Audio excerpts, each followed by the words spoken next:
Hey guys, tonight, let's slow everything way down. Dim the lights, put the phone face down. Let your shoulders drop a little. We're not rushing anywhere. No plot twists, no epic battles, just vibes. Tonight, we're drifting back, way back, to ancient Sumer.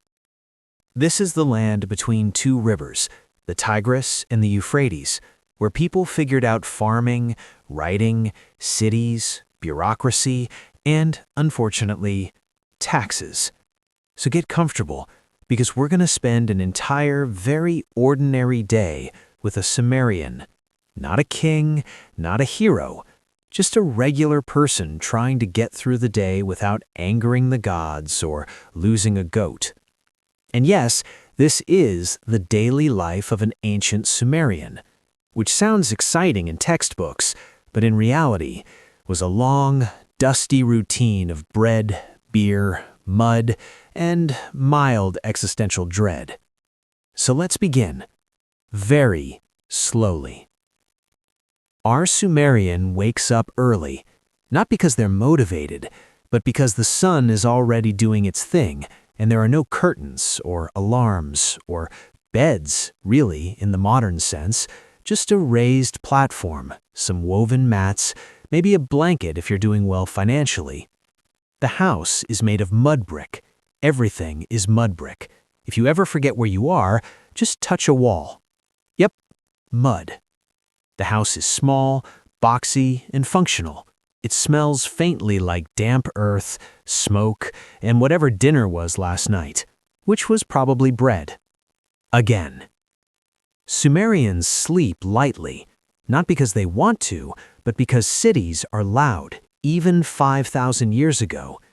Donkeys braying, people yelling, someone arguing about grain measurements at an hour that feels illegal. Our Sumerian sits up, stretches, and immediately remembers they are alive, which is fine. Not great, just fine. First order of business is washing. There is no hot shower. There is water, if you're lucky, and a small basin. Maybe some scented oil if you're wealthy. Otherwise, congratulations, you smell like humanity. Clothes are simple. A wool skirt, a wrap, maybe a tunic. Wool is scratchy. Linen exists, but costs more. Fashion is less about expression and more about, does this technically count as clothing? Hair is important. Beards are important. A well-groomed beard signals respectability, masculinity, and that you haven't completely given up on life. If you're a woman, your hair is long, usually braided or tied back, covered sometimes. Jewelry if you can afford it. Earrings are popular. Status is everything, because when you don't have much, you really lean into symbolism. Breakfast is not exciting. It's bread, flatbread, barley bread, dense, chewy bread that could double as a building material. And beer. Yes, beer for breakfast. Before you judge, this beer is basically liquid bread. Low alcohol, thick, cloudy, full of nutrients, sometimes drunk through straws to avoid the floating bits. Honestly, it's doing a lot of heavy lifting nutritionally. Coffee does not exist. Tea does not exist, but beer does. So, priorities. As our Sumerian eats, they say a small prayer, because everything requires a prayer. Waking up, eating, leaving the house, existing in general. The gods are everywhere, watching, judging, easily offended. There are a lot of gods, too many gods. Each city has its favorite, each profession has one, each emotion probably has one. It's less loving spiritual relationship and more ongoing damage control. Once breakfast is done, it's time to work. Most Sumerians are farmers. If you live outside the city, your day revolves around irrigation canals, digging them, cleaning them, arguing over them. Water is life. Water is also politics, and everyone is sure their neighbor is stealing it. If you live in the city, you might be a laborer, a potter, a weaver, a brewer, or, if the gods smiled on you, a scribe. Scribes are elite. Not flashy elite, but quietly powerful. They can read and write cuneiform, which means they control records, contracts, inventories, and tax lists. They are the spreadsheet kings of the ancient world. Let's follow a farmer today. The sun is already warm. The land is flat and open. Fields stretch out in careful rectangles. Barley is the big crop. Wheat exists, but barley is the real MVP. It survives saltier soil, and the soil is getting saltier every year because irrigation is slowly ruining everything. But no one knows that yet. So, optimism. Farming is hard. Tools are basic. Wooden plows, stone blades, oxen if you're lucky. If not, congratulations, you are the ox. Work is slow and repetitive. Dig, pull, lift, sweat, repeat. There's no background music, just wind, insects, and distant shouting. By mid-morning, the heat sets in. Shade is precious. People take breaks when they can. Another sip of beer, another piece of bread, maybe some dates if it's a good day. Dates are sweet. Dates are joy. While working, people gossip, because humans have always gossiped.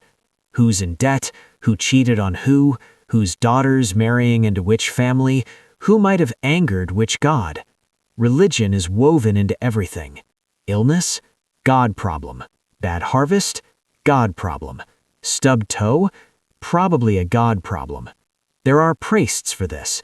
They interpret signs, dreams, animal livers. Yes, livers. Divination by liver is a whole thing. The liver is apparently where destiny lives. Around midday, work slows. The sun is intense. People retreat if they can. Back in the city, streets are narrow and winding. Houses lean inward. It's cooler here, marginally. Markets buzz quietly. Vendors sell grain, oil, wool, pottery. Everything is measured carefully. Scales matter. Cheating happens anyway. Arguments break out. Someone invokes a god as a witness. This somehow counts as customer service. Lunch is more bread, maybe onions, garlic, fish if you're near the river. Meat is rare, saved for festivals or sacrifices. If you eat meat regularly, you are doing extremely well, or you are a priest and both. Children run around everywhere. They're mostly unsupervised. This is not neglect, this is efficiency. Kids learn by watching, or by messing up and surviving, or not. Childhood mortality is high. No one likes to talk about it, but everyone knows. Education exists, but only for some. Scribe schools are intense, memorization, copying symbols endlessly, getting yelled at. Ancient report cards include phrases like, "has not mastered the art of obedience," which feels timeless. As afternoon rolls in, work resumes. More of the same. The rhythm is steady, exhausting but familiar. There's comfort in routine, even when the routine is hard. Back home, someone might stop by. Social life is informal. Doors are open. People sit, talk, share beer. Stories are told. Myths are repeated. Heroes like Gilgamesh come up. Everyone knows the stories. Gilgamesh, by the way, is kind of a jerk. Powerful, emotional, not great with boundaries. Of course he's a king. As the sun lowers, shadows stretch. The heat eases. Dinner approaches. Again, bread. Stew if ingredients allow, maybe lentils, maybe vegetables. Before eating, another prayer. Always a prayer. Because if something goes wrong tomorrow, you want it on record that you tried. And as our Sumerian drifts off, under a roof made of mud and hope, we'll stay right here in this slow, ancient rhythm. And in the next part, we'll float gently deeper into Sumerian city life. Temples, priests, bureaucracy, and the subtle joy of being taxed by a god. So don't go anywhere. Just breathe.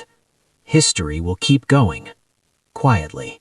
All right, welcome back. Get comfortable again, adjust the pillow, maybe roll over. We're still in Sumer.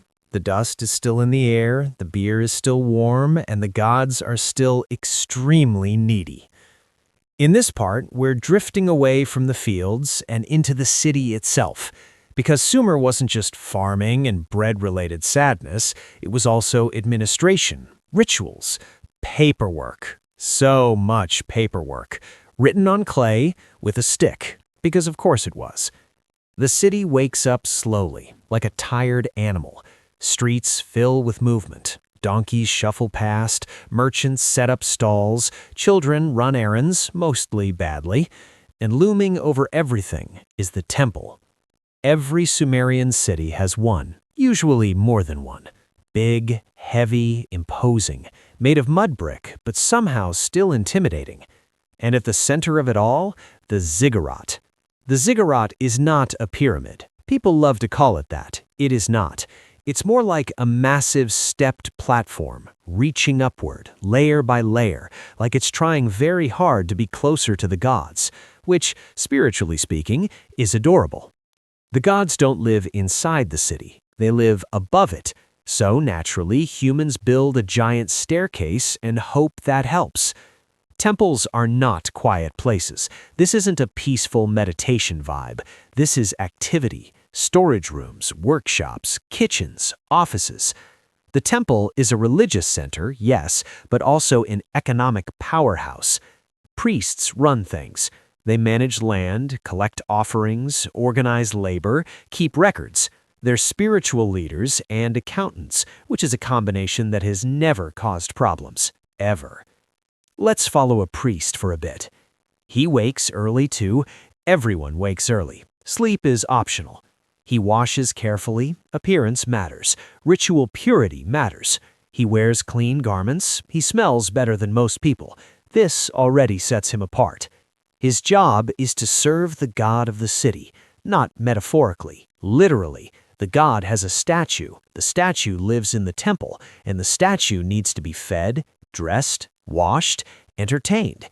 Yes, entertained. The god eats symbolically, of course. The food is real. The god's consumption is conceptual. Afterward, the priests eat it, which is a very convenient system, spiritually speaking. The priest prepares offerings, bread, beer, fruit, meat if it's a special day. He recites prayers carefully. The words matter, the tone matters, the order matters. Mess it up, and you might annoy a divine being with anger issues. Religion in Sumer is not comforting. The gods are powerful, unpredictable, and deeply uninterested in your personal happiness. They don't love you, they tolerate you on a good day. Each god has a personality. Some are stormy, some are petty, some are obsessed with fertility, some are obsessed with war. None of them are chill. And everyone knows this. So rituals are constant, small offerings throughout the day, before travel, before business deals, before major decisions. It's like living with an extremely judgmental roommate who controls the weather. Now outside the temple, city life continues. Merchants arrive from other cities. Trade is big. Sumer trades grain, textiles, pottery. In return, they get stone, metal, luxury goods. Because Sumer has mud. Endless mud, but not much stone or metal. Trade routes stretch far. Goods pass through many hands. Everyone takes a cut. Receipts are written in clay, sealed with cylinder seals. Roll the seal across wet clay, and boom, a signature. These seals are personal, intricate designs, mythical scenes, symbols of identity. Losing your seal is like losing your credit card, your ID, and your soul all at once. Scribes sit nearby, recording everything. How much grain came in, how much went out, who owes what. Their hands are constantly dusty, their backs are constantly sore, but they are respected, quietly feared because they remember things, and memory is power. Legal matters happen too. Contracts are made, marriages arranged, debts negotiated. Everything is formalized, witnesses are listed, gods are invoked as observers. Marriage in Sumer is practical. Romantic love is optional. Families negotiate terms, dowries are exchanged, responsibilities are outlined. This is less fairy tale and more merger agreement. Women have rights, though, more than you might expect. They can own property, run businesses, initiate divorce in some cases. They are not equal, but they are not invisible either. Daily life for women is busy, managing households, spinning wool, weaving cloth, brewing beer. Yes, beer brewing is often women's work, which feels historically correct. Some women are priestesses, some are healers, some run taverns. Taverns are social hubs, loud, messy, slightly dangerous. The Code of Hammurabi later has a lot to say about taverns, none of it flattering. As afternoon turns toward evening, the city hums. Work winds down, offerings are made, lamps are lit. Festivals happen often. They involve processions, music, food, and ritual drama. Statues of gods are paraded through streets. People cheer or kneel or both. These festivals are important. They reaffirm cosmic order. They remind everyone who's in charge. Spoiler, it's not the people. Music fills the air. Drums, flutes, lyres. Songs are repetitive, hypnotic, easy to hum along to. Perfect for long nights and tired minds. As darkness settles, the city feels smaller.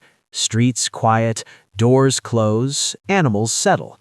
Inside homes, families gather again. Another meal, another prayer, another day survived. Illness is common. Injury is common. Medicine exists, sort of. Herbs, incantations, diagnosis by vibes. Doctors and priests overlap. If you're sick, you're probably cursed, or unlucky, or both. Before sleep, people reflect. They think about omens, dreams, signs from the gods. Dreams are important, messages from the divine, or warnings, or nonsense, no one is sure. Beds are simple, sleep comes quickly, life is exhausting. Outside, the temple still stands, watching, looming, a constant reminder that even while you sleep, the gods do not. And as our Sumerian drifts off again, surrounded by clay walls and ancient routines, we'll stay in this slow, dusty city just a little longer, because next we're going to gently wander into family life, childhood, love, boredom, and what people did when they weren't working, praying, or worrying about divine punishment. So stay right here. History is still breathing, slowly, quietly.